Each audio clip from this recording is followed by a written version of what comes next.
Labai gerai, labai gerai. Mes dar užvakar buvom Santiagė, pietavom ir nusprendėm, kad būtinai reikėtų. Džiugu, džiugu.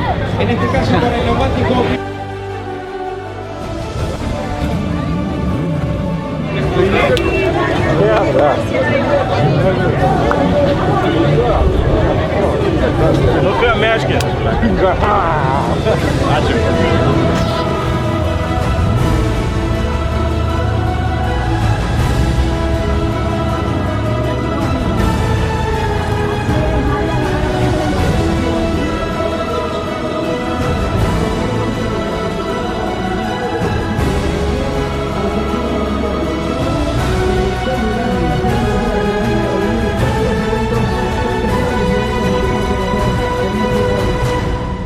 Prisimenu, kai prieš metus, arba prieš 2 metus stovėjau finiše, buvo tam tikra tuštuma.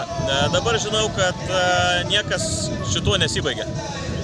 Visai netrukus prasidės mūsų pasiruošimas kitiem mūsų išbandymam. Mes turėsim išbandymų kiekvieną dieną įvairiausių, net nebūtinai susijusių su šitom lenktynėm. Kaip ir jūs, kiekvieną dieną turite savo įvairiausių iššūkių, kuriuos norite įveikti. Tai šituo visi mes esame panašus. Ir baigiant šią visą mūsų istoriją, noriu pasakyti tik tai tiek, kad Dakaras baigėsi ir žinokit, prasideda Dakaras.